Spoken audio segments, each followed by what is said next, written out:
Okay, good afternoon, everybody, and welcome to today's webinar briefing by the Jerusalem Press Club. I'm Talia Deco. We'll get right into it because our guest speaker is very busy, as I'm sure you can all imagine. Israeli Prime Minister Naftali Bennett said yesterday that everything is under control, but the chaos in testing stations countrywide and countless families in quarantine, myself included, say otherwise. Joining JPC today is one of Israel's most prominent voices during the pandemic, Professor Nadav Davidovitch, who is a member of the National Experts Committee on the COVID-19 crisis and director of Ben-Gurion University's School of Public Health.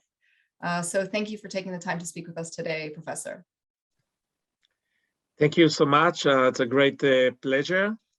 If you tell me 2 years ago that we'll still be, now during COVID, I'll say that maybe you're in a strange dream. Sometimes I'm thinking, we were teaching and doing simulations of pandemics for the last 20 years. Sometimes I'm thinking that I'm in a very stressful course I'm teaching, and maybe I'm dreaming what's happening now. But in many ways, we are still working according to the textbook, I might say. But of course, when it's real life and people are suffering and there are so many consequences, of course, it's very different than just doing simulations. So I want to give a bit of a timeline of what's going on now in Israel. So if you remember, several weeks ago, already in November, late November, we started to talk about the Omicron. It was clear from the beginning that this is a variant of concern because of the many different mutations, especially on the spike protein. And then we gradually started to get more and more information, especially from South Africa and later also from other countries. So we know now that this specific variant is spreading very fast. Probably the R coefficient without any intervention is around 7. This is much more similar to chickenpox, varicella, or measles. On the other hand, now it's quite clear, and it took us some time, that the clinical severity is less. But if you combine both things and you see that the spread is so fast and the numbers, the absolute numbers are so high, finally you get a system that is overwhelmed.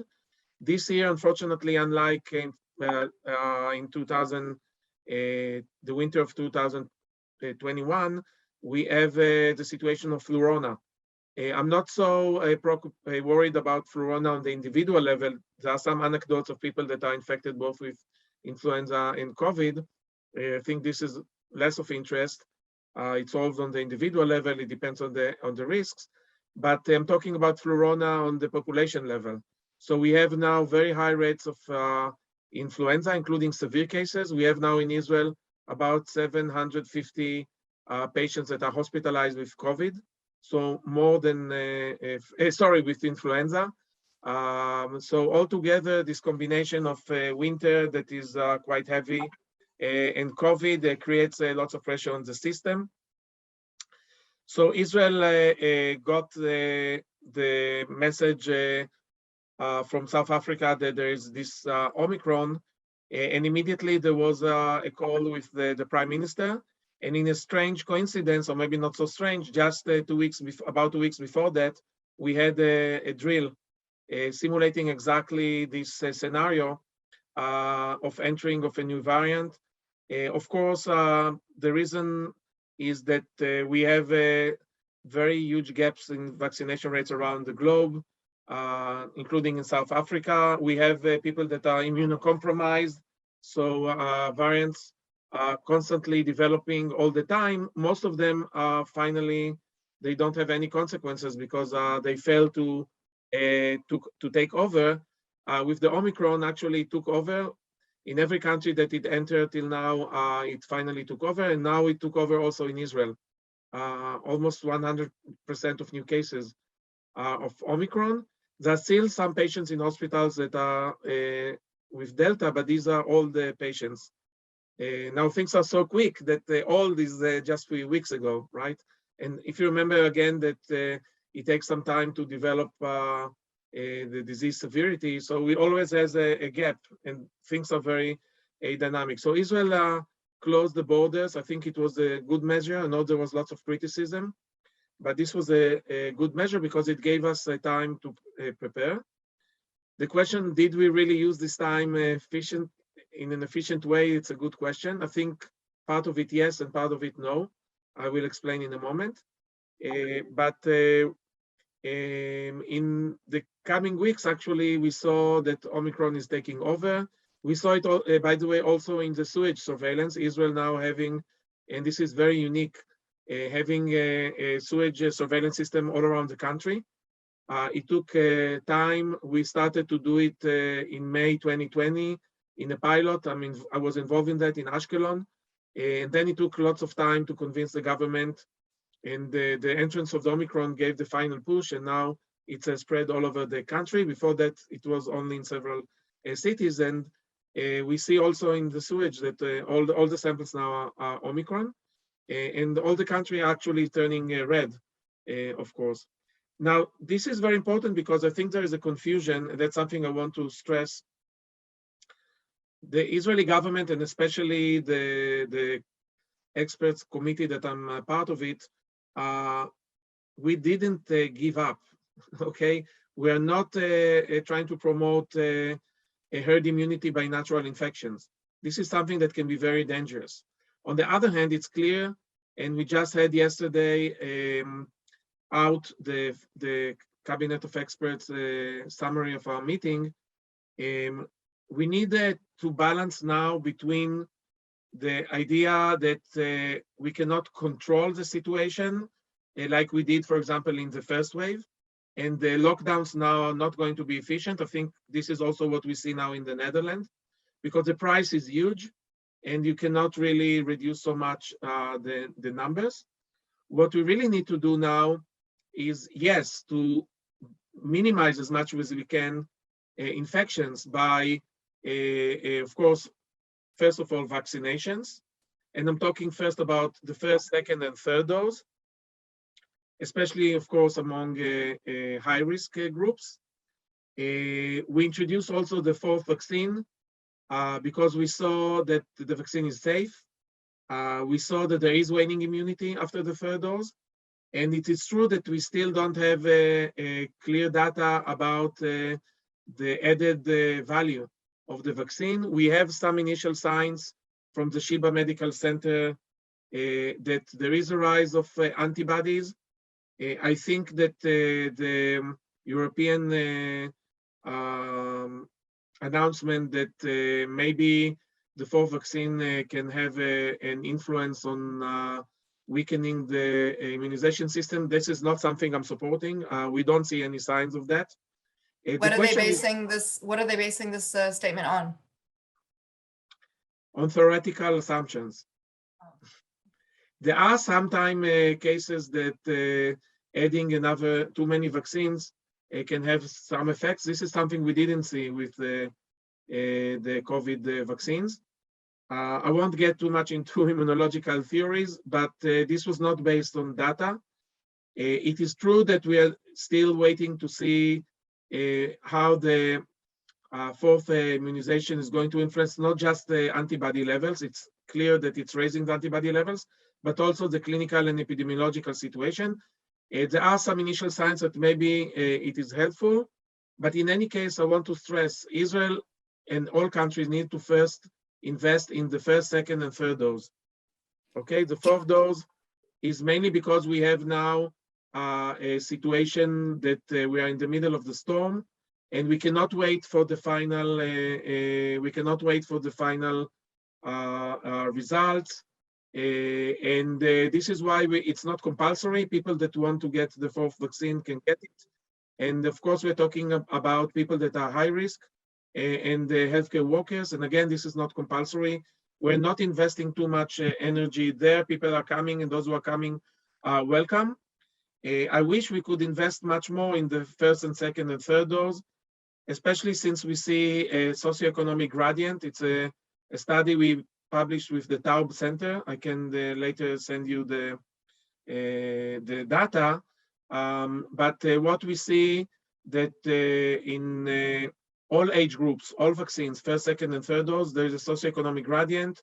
And sometimes we can see that high socioeconomic groups can be vaccinated twice or 3 times more than low socioeconomic groups.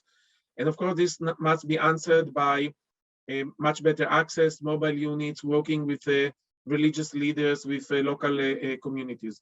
But vaccination are not going to solve all of our problems. But just before we talk about the next part of the solution, can you just address a question on the vaccination program in schools, which was announced that it would come to an end now after a little over 2 weeks? Is that something that you support? Do we need to be doing something else to vaccinate the children if we're talking about all the age groups, as you said?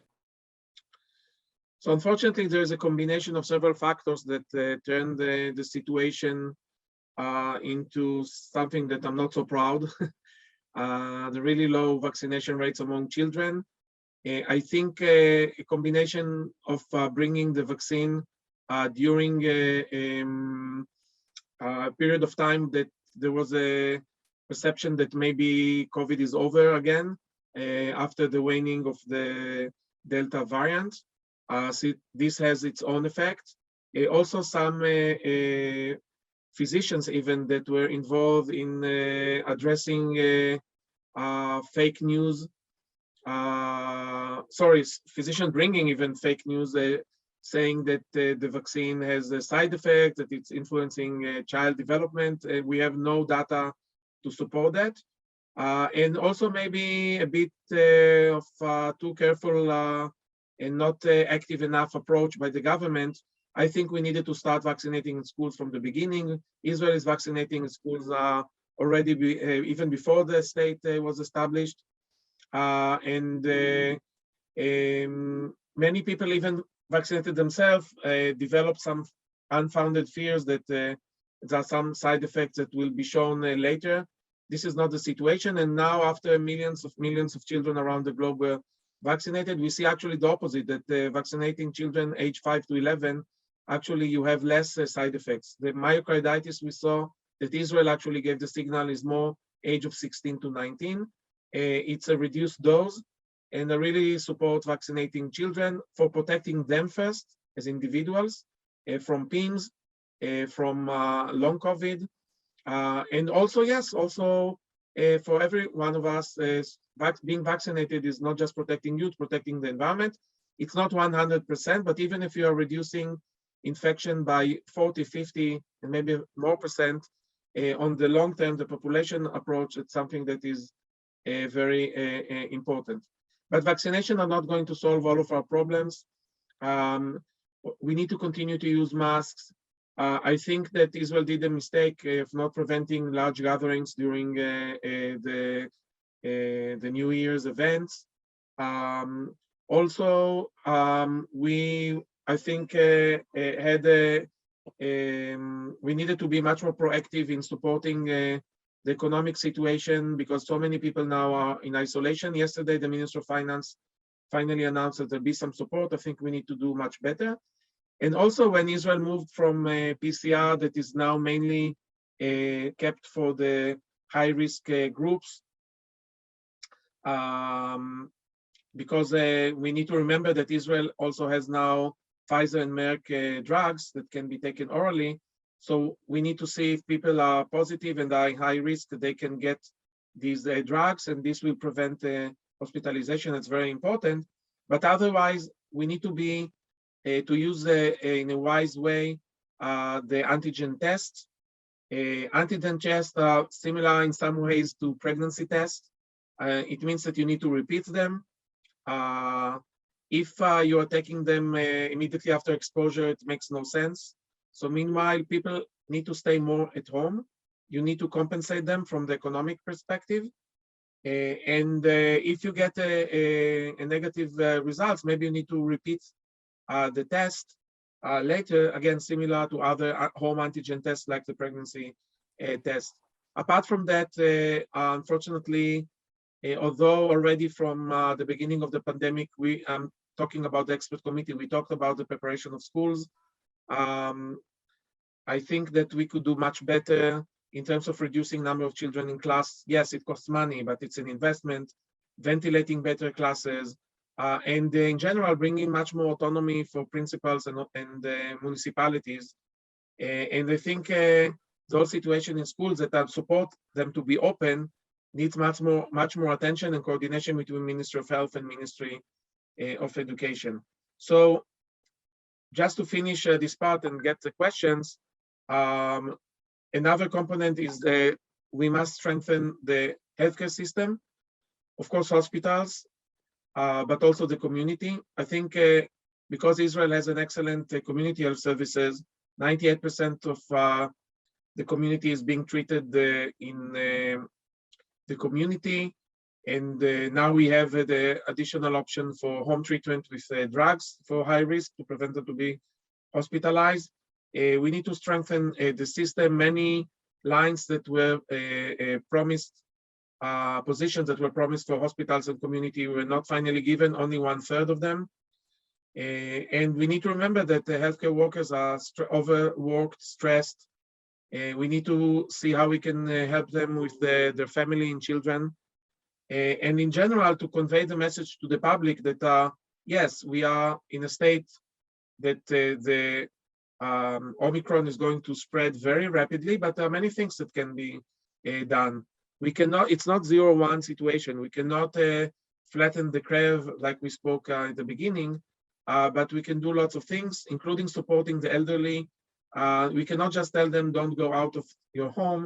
We need to support them from the emotional welfare aspects, food security, doing mobile units and helping them with the drugs and treatments.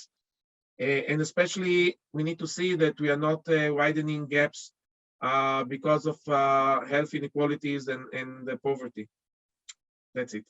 Very clear. Thank you so much for your initial remarks. We do have a few follow-up questions already from what you've already said, and then a few other questions that were sent in. Regarding the medication that you spoke of, how soon do you think we'll be able to see how that could change the face of the pandemic, at least in Israel? We started to join, to give these drugs just recently. I think that, we saw the data from Pfizer and Merck, so they should have a large effect, but that's something we still need to wait and see. For now, only many dozens of patients got them and we're still following them. So we don't have yet the data, but that's something we are following. Okay, thank you. You also mentioned a little bit earlier in your presentation that the government used the time of the initial lockdown, at least with this variant, both successfully and unsuccessfully. What do you think it could have done better to avoid the situation in which we're in today? I don't think we could totally escape from the current situation. What we did was to delay. So the whole regulations about non-Israelis entering, I think it was wise. And then, although only a few days ago, I think maybe even last week, it could be taken away. So we are adapting things. And I know it sounds confusing. If the situation is so horrible, why are you letting people in? Because now it's not relevant. This is not a situation where you need to prevent Omicron entering Israel. Most of the infections, 95% of them are here within Israel. On the other hand, I think we could use the time much better for vaccinations and being much more active, proactive. We now working with some Muslim religious leaders and Jewish religious leaders, maybe to use mosques and synagogues to bring the community to be vaccinated. There are lots of ideas that can be done. But again, this was relatively reasonable. I don't think we needed to use compulsion. I think what we did with schools, it's something that must be analyzed. I'm not talking just about this current government, also the previous one. We could do much better with the school situation. And I think I'm not talking just about preventing illness. I'm talking also about how to do the hybrid teaching, how to go out and teach. And here, some municipalities are much better than others, and we need to help and support those who may be having difficulties. I think also the explaining the situation, including the testing in the regulations could be done much better, and also giving much better access, including from the question of pricing for home antigen tests that can be really burden for families with many children. That's something else that could be done probably better. Okay, the health ministry yesterday decided to cut down the number of quarantine days from 10 to 7. In the US, it's already at 5. I'm speaking of people who have been infected. Can you explain the logic of this decision, why the number keeps changing? And will we reach a point where it's 5 like in the US? Right, so again, this is risk management. It's not a 0-1, either it's white or black. It's risk management. We saw from the data that after 5 days, and even more so after 7 days, the risk of infecting others, especially if you're asymptomatic, is very, very minimal and almost non-existent. And of course, reducing 3 days has lots of influence on the economy, and also the well-being of people being isolated is not the most amazing experience. So this is the situation, and we are learning all the time and adapting our measurements according to the epidemiological data. Okay, and in terms of the current forecasts for morbidity, I know that we talked a little bit about the antigen testing, and we know that many people are not even going to get tested. Is there any way to produce accurate statistics, or at least generally accurate over the next few weeks or the next few months? Yes, we can do what we're doing every year with influenza. We have sentinels. We can decide that in certain representative samples of clinics and places, there'll be a PCR test. And we can also use the sewage surveillance in order to produce a quite accurate picture. There are other ways of dealing with models, such as to see the pace of the increase in severe cases and hospitalization. There are different ways of doing it. When you have so many, by the way, also in the past, according to the different models, we never got all the cases. Okay, so we have now lots of information, and from an epidemiological point of view, we can do it. The reason for testing right now is not necessarily to give us the most accurate epidemiological picture. There are other ways, but it's also to see if people are positive so they can be isolated, that's most important, and also if people are positive and are high risk so they can get the drugs. Okay, I have another question that's a bit long, so bear with me. Given the hesitancy to deliver a 4th vaccine to most of the population, what happens over the next month or 2 as the effectiveness of the 3rd vaccine wears off? I think the question is maybe what action happens to... Yeah, first of all, again, it's not a black and white. Vaccines are important for, first of all, to prevent severe cases and death. And this is actually probably taking place even with 3 doses. The 3 doses are much less efficient after some time for preventing infections. And of course, when I'm saying preventing severe cases and death, again, there's a difference if it's 95% or 80%, even if it's high, but you can move it from 80 to 95. So probably it's worthwhile. We're still looking for the data. There's also the question of an adapted vaccine for Omicron and other variants. So we still need to wait and see what will be the situation. Again, the 4th vaccine, I don't think this is the most important component now of the Israeli response. It's another layer, like many other layers, and it can be offered for people that want to do so, especially people that are in elderly home care or high risk, immunocompromised, and they want to be vaccinated. I don't think you can deny them. And we continue to do that data analysis, and we'll present it to the world, of course. Okay, we have a few more questions, different kinds of questions about the children. So obviously this is of concern to everybody. Yes, and I'm terribly sorry that I have like 10 more minutes and no more. Okay, so I'll try to pack in to summarize them. First, do you know of any data of whether very young children, the 0 to 5 age group, are spreading Omicron specifically at the same rates as other ages? It's clear now that unlike the original SARS-CoV-2 that was not so relevant for children and they were less infecting. Now things are very different. It's probably also related to biological characteristic that infections are much more in your throat and upper respiratory. And children are now, all ages are probably much more relevant for infections. Again, they are much less sick than adults, but still you can have PIMS, you can have long COVID. So this is why vaccines are important. And we're looking also, and there will be a vaccine also for children below age of 5.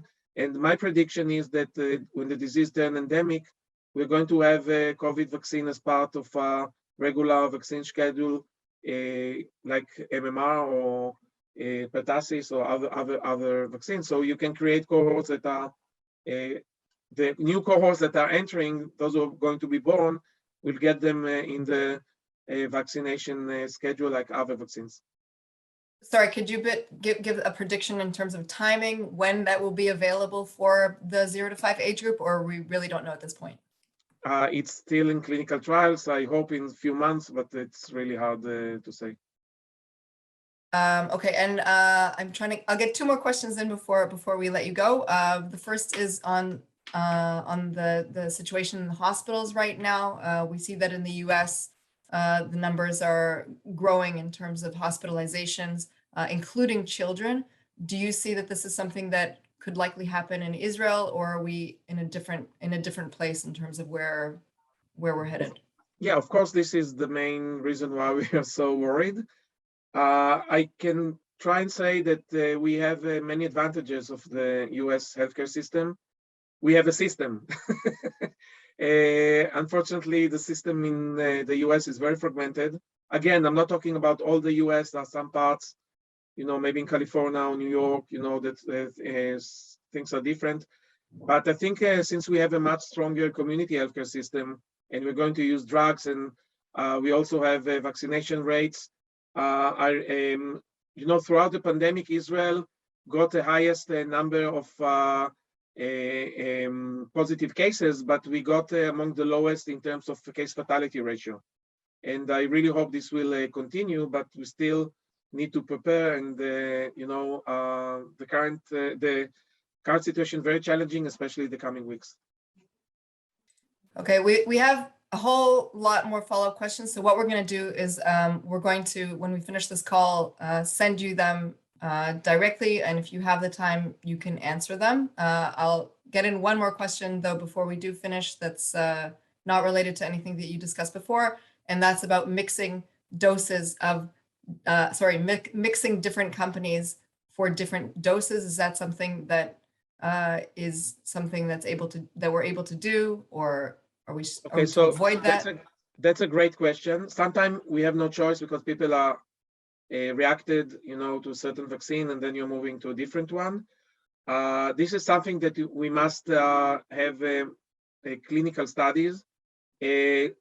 It's definitely a good question and maybe a promising option to combine 2 doses, two different vaccine systems. For example, in polio, we're doing that. We have a live attenuated and inactivated vaccine. So sometime, but that's something we still don't know, and there are some studies already going on.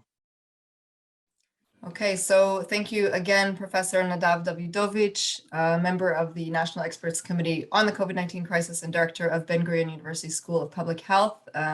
We appreciate all the time you can give us. Thank you. Bye-bye. Thank you, and thank you to JPC's Director General Uri Dromi and my colleague, Press Coordinator Eli Klatzstein, for facilitating this call.